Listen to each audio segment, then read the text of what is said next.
El cuerpo no es una máquina, es historia, procesos y señales. Aprender a escucharlo también es salud. Esta sección se llama Cuerpo en Equilibrio, en Saludablemente.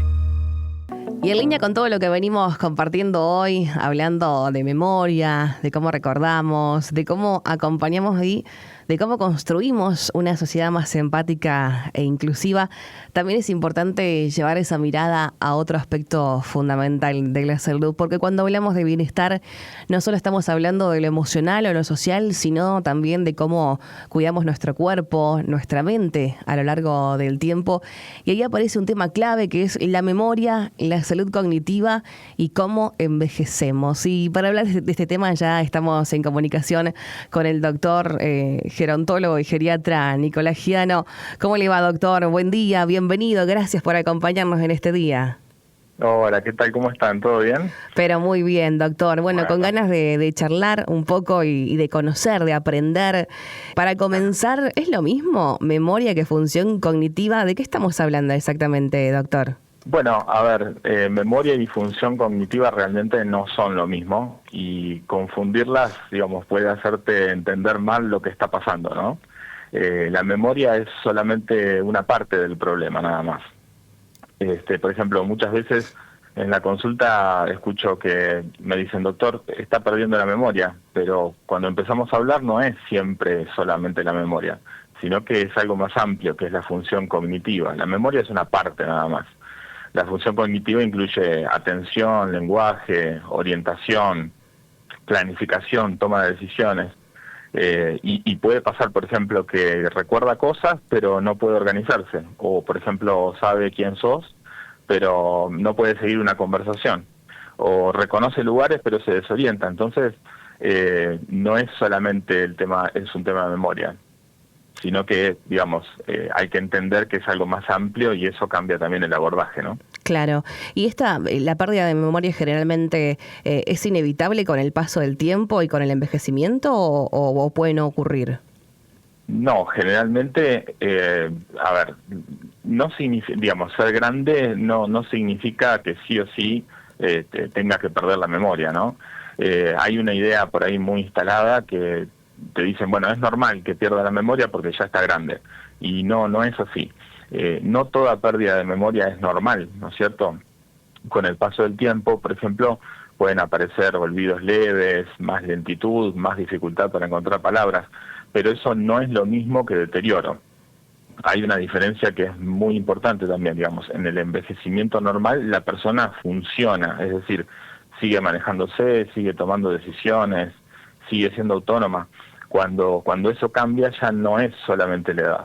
Por eso muchas causas de pérdida de memoria son tratables o modificables, como por ejemplo la deshidratación, medicación, el sueño, déficit de vitaminas, infecciones, etcétera. Todo eso lo que tiene de bueno, digamos, que son causas reversibles, ¿no es cierto? No es porque tiene edad, ya está, se olvida y eso es todo, ¿no? Siempre hay que mirar que no haya una enfermedad detrás.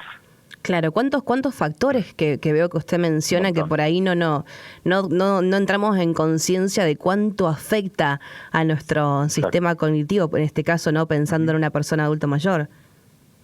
Como dormir, tomar agua, digo, por ahí no nos damos cuenta lo importante que es.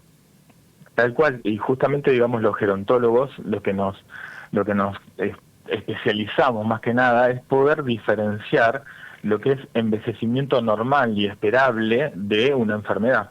Entonces, claro, por ahí uno dice, bueno, ya es grande, es lógico que se empiece a olvidar cosas o que tenga alguna alteración.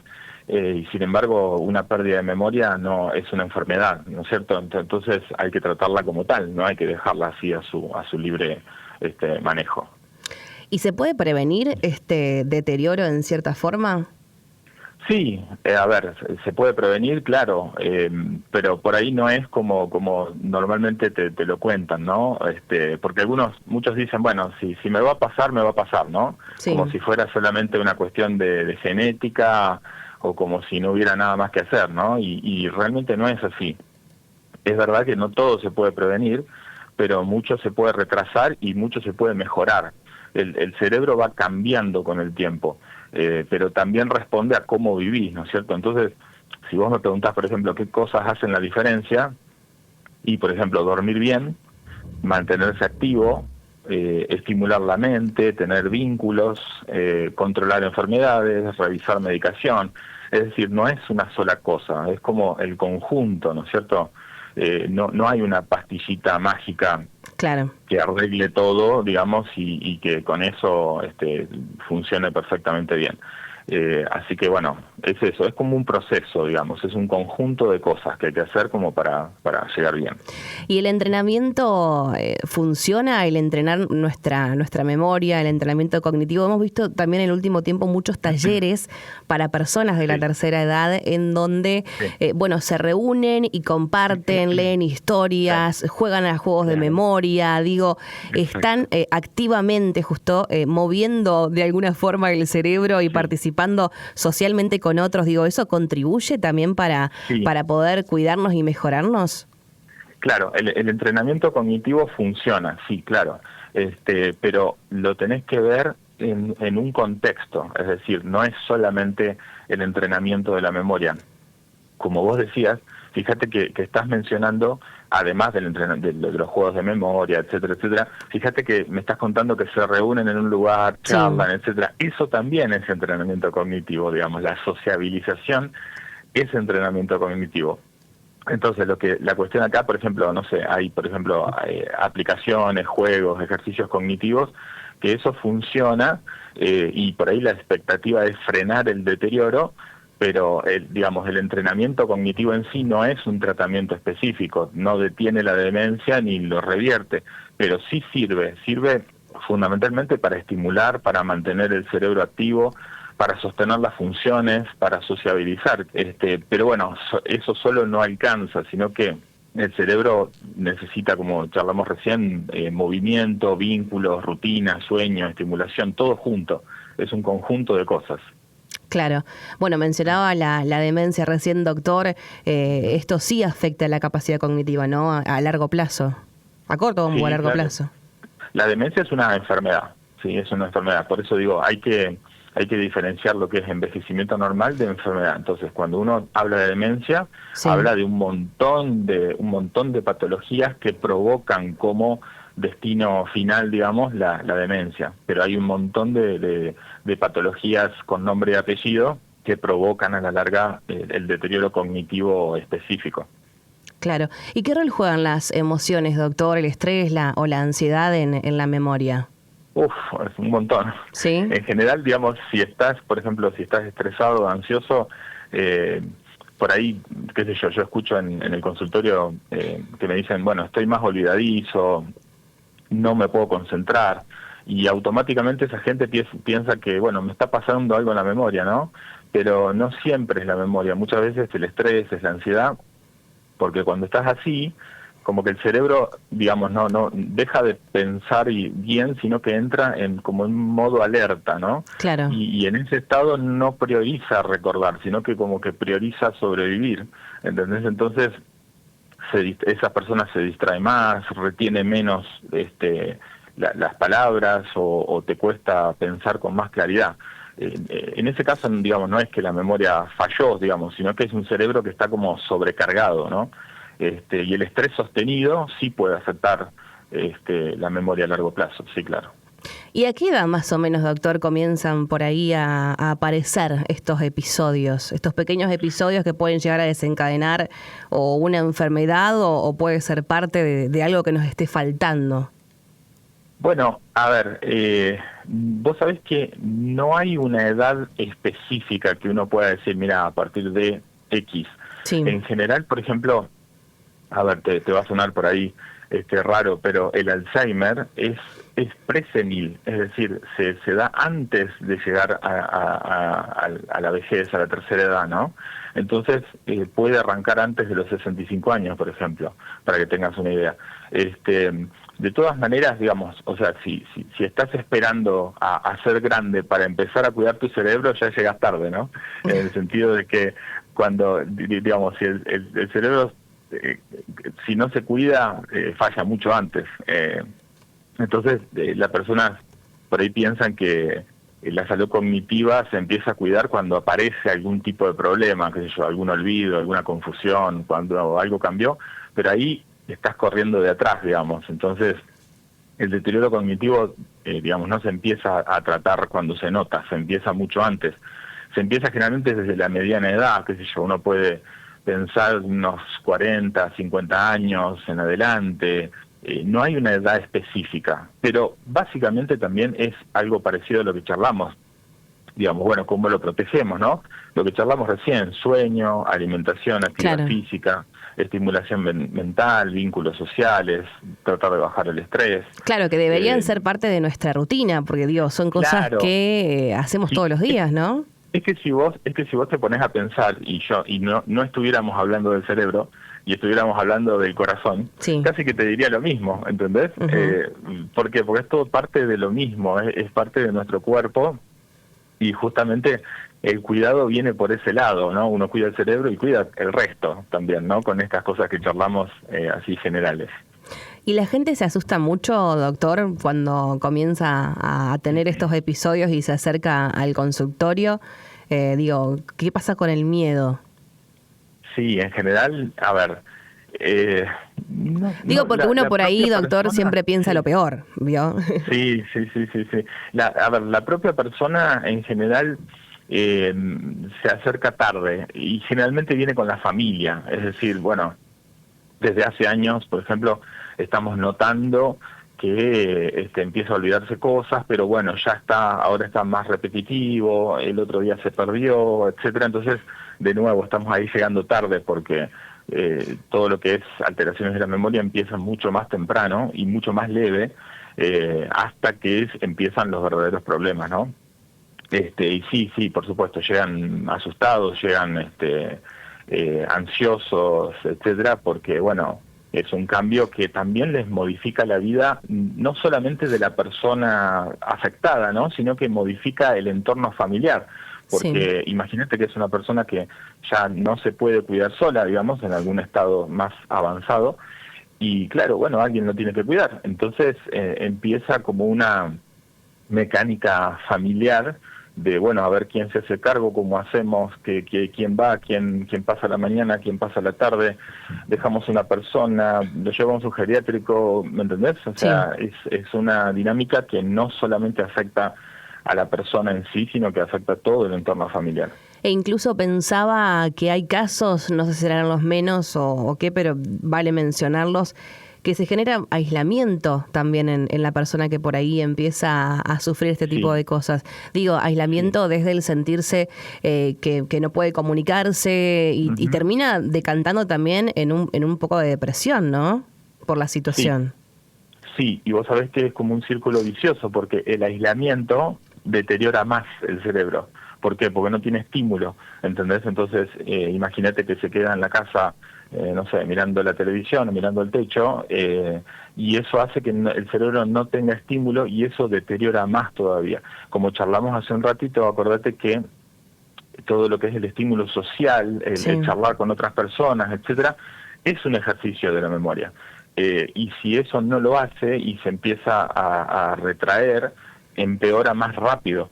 Entonces, una de las cosas, lógicamente, que yo siempre les digo, además de todo lo que charlamos, etcétera, es que justamente tiene que socializar dentro de lo posible para mantener esa actividad cerebral.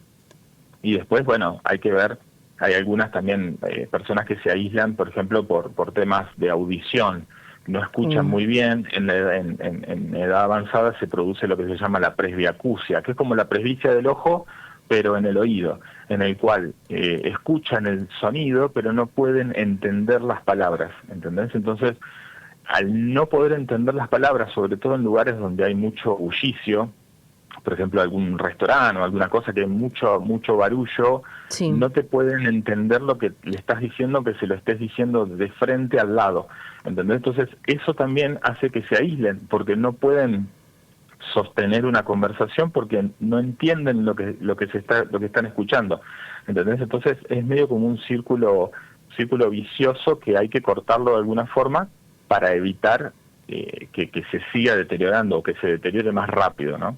Claro. Y por otro lado, doctor, ¿qué es el envejecimiento patológico? Que también lo hemos escuchado hablar mucho.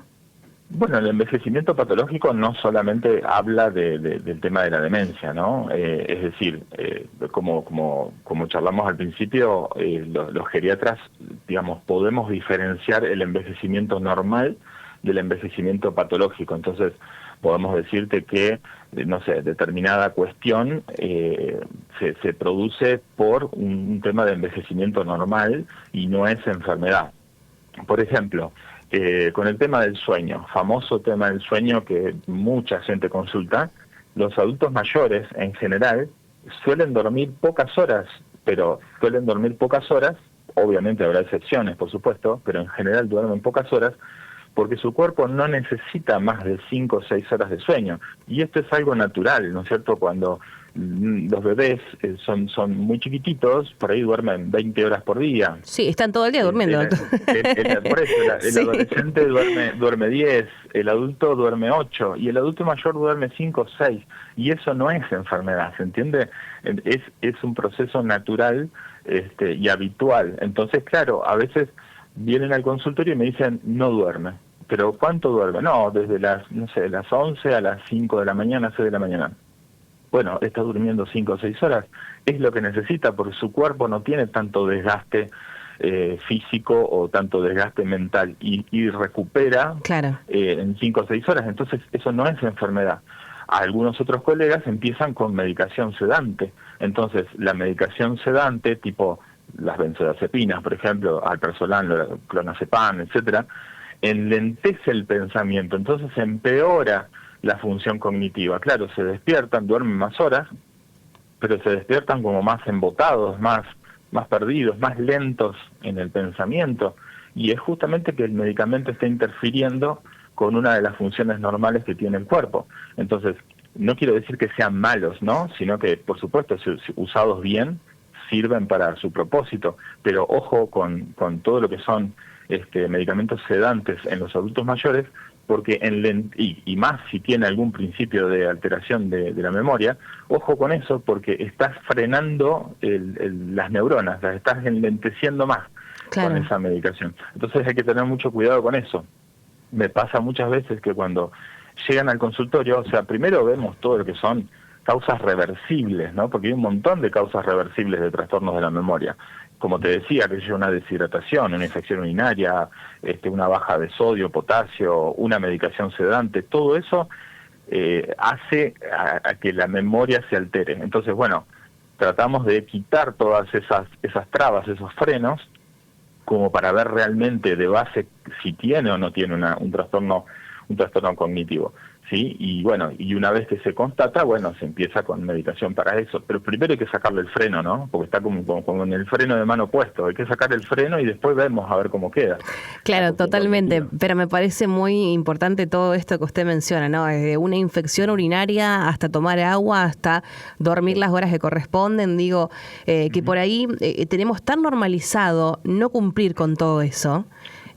Y creo que no nos detenemos a pensar cuánto afecta toda esa rutina que uno tiene que generar en la memoria, en todo el cuerpo en general, como en este caso en la memoria, porque estamos hablando con usted sobre este tema, pero en todo en general es a lo que apunto. La verdad que me parece muy, muy interesante, doctor. Y también está la enfermedad del Parkinson, no sé si la mencionamos. Sí, no la mencionamos, pero sí, la enfermedad del Parkinson, bueno, en realidad inicialmente la enfermedad de Parkinson es un trastorno motriz, ¿no es cierto?, en el cual ahí empieza a haber temblor y empieza a haber rigidez, etcétera. A medida que van pasando los años, ese temblor se va haciendo cada vez más rígido, y después, bueno, por supuesto vienen los trastornos más importantes del movimiento. Pero el Parkinson, a la larga, también produce un tipo de trastorno de la memoria. Entonces, puede haber trastornos de memoria asociado con Parkinson, sí. Produce un tipo específico de trastorno de la memoria. Claro. Como te decía, hay muchos, digamos, si uno dice demencia engloba muchas patologías, entre ellas el Alzheimer, la patología por la demencia por Parkinson, la demencia por cuerpos de Lewy. Hay un montón de distintas patologías englobadas ahí, cada una con con su específica forma de causar la enfermedad y su tratamiento específico, pero todas terminan en la demencia, en los trastornos de memoria. Y hay algunas que son peores todavía, ¿no? Que son ya con trastornos del comportamiento, que son las más graves, las más difíciles de manejar, mejor Claro, dicho. sí, por supuesto. Sí, porque seguramente que van limitando la autonomía de la persona en algún Exacto, punto. justamente el adulto mayor le pasa, y no solamente hablando del tema de memoria, también el tema motricidad, por ejemplo. El adulto mayor va perdiendo, cuando van pasando los años, va perdiendo autonomía. Entonces, yo siempre le digo que no digo que sean como niños, ¿no? Porque no tiene nada que ver, pero quiero decir, fíjate que los niños cuando nacen son 100% dependientes y a medida que van pasando los años, van ganando autonomía, qué sé yo, cuando tienen 3, 4 añitos, 5 añitos, van ganando autonomía. El adulto mayor es al revés, va perdiendo autonomía.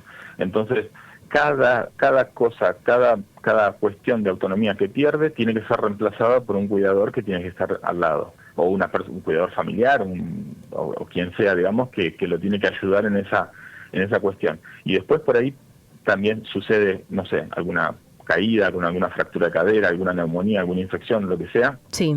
y ahí pierde otra vez un poco más de autonomía, y así sucesivamente va perdiendo autonomía hasta que es dependiente completo, que es lo que le llamamos nosotros.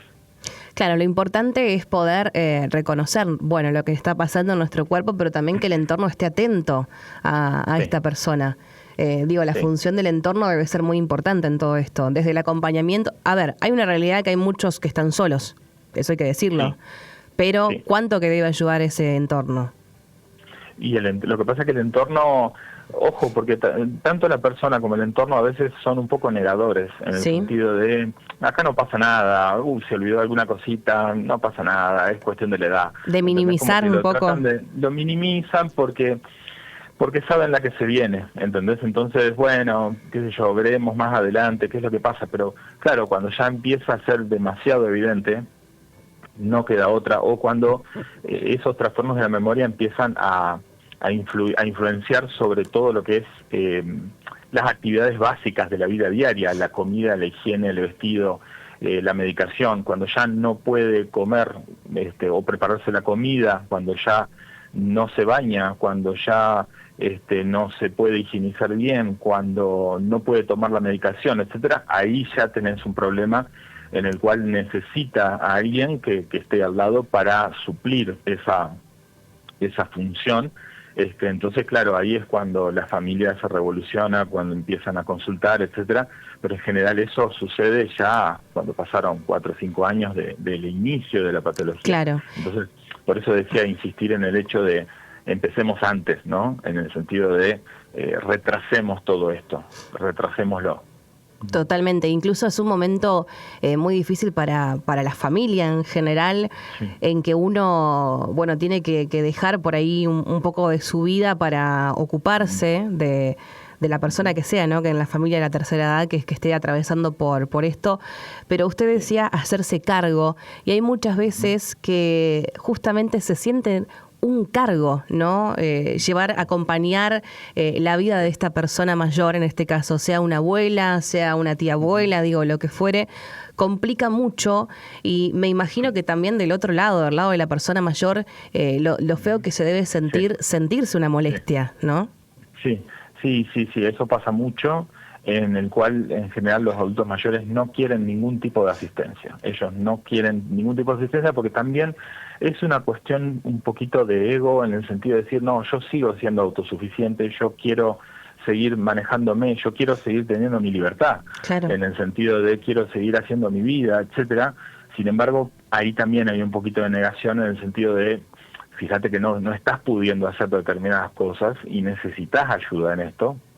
Y es ahí cuando entran, en general, los primeros cuidadores que ingresan son cuidadores familiares. Es alguna hija, alguna esposa, generalmente son mujeres, generalmente son así, culturalmente parece que ese es el mandato, ¿no? No digo que esté bien o mal, es lo que yo veo normalmente.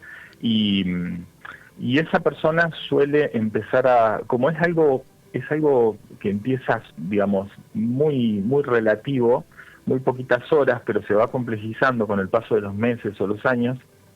Empieza por algo simple y después, por ejemplo, qué sé yo, pasar a dejarle la medicación y ver que la tome. Después, el adulto mayor ya no come ni se cocina, entonces tiene que pasar a cocinar o a dejarle alguna vianda y ver la medicación. Después, ya no se baña, entonces se tiene que quedar mediodía. Después, a la noche no duerme o tiene trastorno, entonces se tiene que quedar a la noche. Entonces llega un momento en el cual está 24/7, en el sentido de que ya no puede ir a trabajar, ya relega a sus amigos, el cuidador, ¿no es cierto? Sí. No trabaja, relega a sus amigos, relega sus cuestiones familiares, etcétera, para quedarse a cuidar.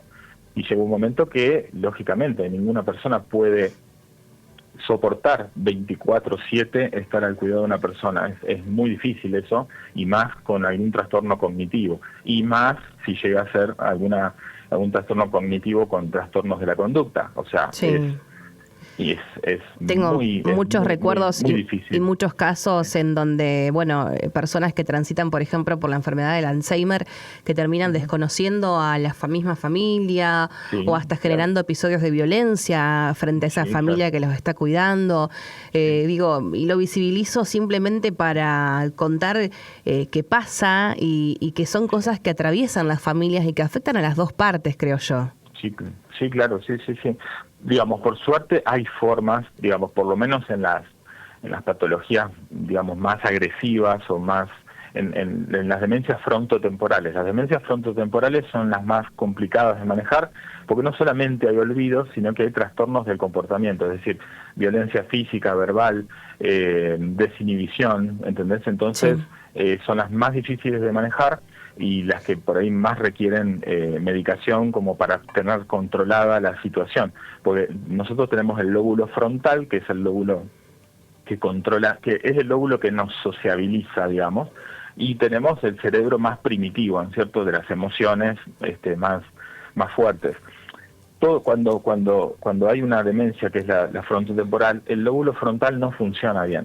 Entonces, claro, no filtra las emociones primitivas, sino que pasan derecho. Entonces, si hay una emoción violenta, que normalmente el lóbulo frontal la sociabiliza y hace que eso no aparezca, en este caso pasa de largo, pasa derecho y se hace realidad, ¿no?